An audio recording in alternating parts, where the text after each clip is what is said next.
George Patton es una de las mentes militares más recordadas de la Segunda Guerra Mundial, tanto así como otros, por ejemplo el general británico Montgomery, MacArthur, Rommel, Eisenhower o Zhukov.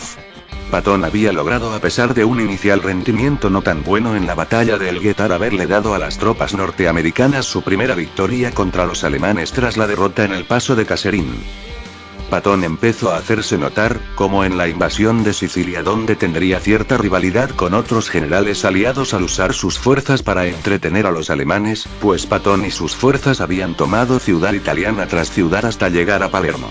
Patton fue un ejemplo de la típica historia de héroe que cae en desgracia, y uno de sus errores fue abofetear a un soldado en un hospital de campaña que sufría fatiga de combate. Aunque fue apartado del mando, Patton sería requerido tiempo después para la Operación Fortituny Cobra, además de dirigir a un batallón de tanquistas negros durante la batalla de las Ardenas. Al parecer previó la contraofensiva invernal de los alemanes y comenzó a preparar su famosa cabalgada para realizar su ataque de flanco sobre las fuerzas alemanas. Aunque aparte de las glorias todavía faltaban varias caídas en desgracia para Patton, como al finalizar la guerra dejó buena parte de la administración de la Alemania nazi siguiera funcionando con total normalidad, o mantener a un bajo entrenamiento a soldados de las SS, ya que creía que en cualquier momento estallaría un conflicto con la Unión Soviética y estos serían necesarios. Pero la que nos trae a este vídeo es una de las historias más negras de la biografía de este general. La Task Force Baum o Fuerza de Tareas Baum fue el nombre que recibió esta fuerza secreta organizada por Patton del ejército estadounidense. Esta contaba con 11 oficiales, 303 soldados, 16 tanques, 28 semiorugas y otros vehículos auxiliares. Entre el 26 y 29 de marzo de 1945 Patton había encargado al teniente coronel Creighton Abrams una formación para una misión secreta. Creighton recomendó al Comando B, un contingente más grande apoyado por artillería, pero Patton desistió y prefirió una fuerza más pequeña. La misión consistía en adentrarse 80 kilómetros en territorio controlado por los alemanes, para llegar a un campo de prisioneros de guerra, rescatar a los prisioneros y regresar a las líneas aliadas.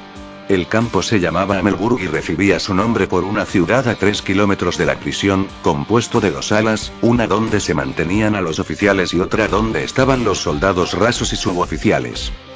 En un primer momento parece una misión audaz de rescate de camaradas cautivos, pero había un detalle: Patton quería esta incursión para sobre todo rescatar a su yerno, John Waters, cautivo desde Túnez.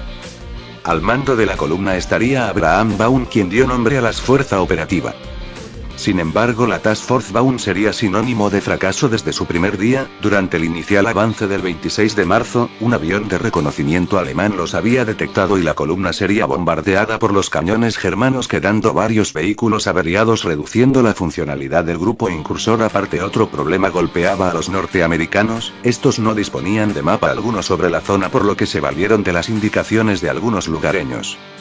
Al día siguiente los primeros tanques entraban al campamento Amelburg. Los guardias alemanes presentaron una pequeña resistencia, pero la mayoría huyó al no contar con armas antitanques. Pero los problemas no habían empezado del todo aún, pues el número de prisioneros en el campo era mayor a lo esperado, además que hubo una situación confusa, ya que además de estadounidenses también había en el lugar soldados serbios capturados que tenían un uniforme gris parecido al alemán, lo que llevó a los hombres de la Baum a abrir fuego sobre ellos, quienes se refugiaron en el interior de la prisión.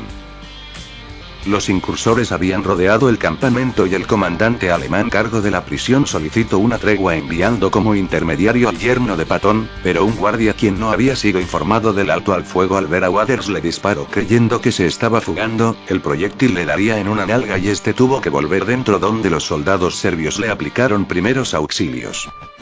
Los combates y ataques habían reducido a las fuerzas Baum, además que cientos de prisioneros les pedían rescatarlos. Baum determinó que sus tropas solo podrían llevarse a 200 hombres, pero los de la lista, o sea los oficiales y al yerno de Patton. A los demás les dieron la opción de huir y llegar a las líneas aliadas a pie como pudieran, o si preferían, permanecer en el campo. La mayoría de prisioneros liberados prefirieron quedarse, e irónicamente Waters no pudo ser rescatado por su herida y quedaría atrás. A las 8 de la noche la fuerza Baum empezó su retirada con el puñado de prisioneros, pero el escape sería dificultoso como desastroso, no había luna llena y no podían encender luces por las patrullas alemanas que empezaban a registrar la zona, por lo que hubo ocasiones donde los vehículos restantes tuvieron que apagar sus motores para evitar enfrentarse a los alemanes. Pero de todas formas los alemanes les tenderían una emboscada en la localidad de Ulrich. Un grupo de alemanes aspirantes a suboficiales habían aniquilado a un tanque German. Con los ocupantes muertos, uno de los alemanes se introdujo en el tanque y con fluido inglés empezó a comunicarse por radio atrayendo a los demás tanques a la trampa. Unos 4 Germans serían neutralizados por disparos de Panzerfaust. La emboscada había dejado un buen número de heridos y la mayoría de blindados destruidos o averiados, una situación saturada, por lo que un coronel estadounidense optó rendirse junto a los heridos agitando una bandera blanca para no retrasar al resto de la despedazada columna. El 28 de marzo el escape era un ya sálvense quien pueda. La fuerzas de tarea Baum era atacada de todas direcciones con fuego de armas portátiles, cañones, morteros y panzers alemanes. Los oficiales al mando dieron la orden de que todos debían huir y valerse por sí mismos. Esta pequeña batalla duró 5 minutos, con los soldados estadounidenses arrojando sus armas y corriendo por los bosques dejando los pocos vehículos en el camino. Así la fuerza de tareas Baum fue destruida completamente. Eisenhower estaba furioso con Patton, al llevar esta operación secreta con recursos del ejército para una cruzada personal para liberar a su familiar. Patton empezó a arrojar diversas excusas como que desconocía la presencia de su yerno en el lugar o que el rescate en serio buscaba salvar a los prisioneros ante una probable ejecución masiva de parte de los alemanes como lo de Malmedy, aunque muchos creen improbable esta teoría ya que los alemanes no acostumbraban a ejecutar prisioneros en el frente occidental. Una cosa diferente era el frente ruso. Para echar más sal al fracaso, unos días después una división blindada se apoderaría del campo expulsando a las fuerzas alemanas. Finalmente la fuerza Baum fue exterminada prácticamente, sufrió 32 muertos, la pérdida total de tanques y vehículos, el resto terminó siendo capturado incluido el propio Baum junto a los prisioneros que habían liberado. De los más de 300 hombres solo lograron escapar 35, una de las peores metidas de pata de Patton y una de las últimas victorias alemanas.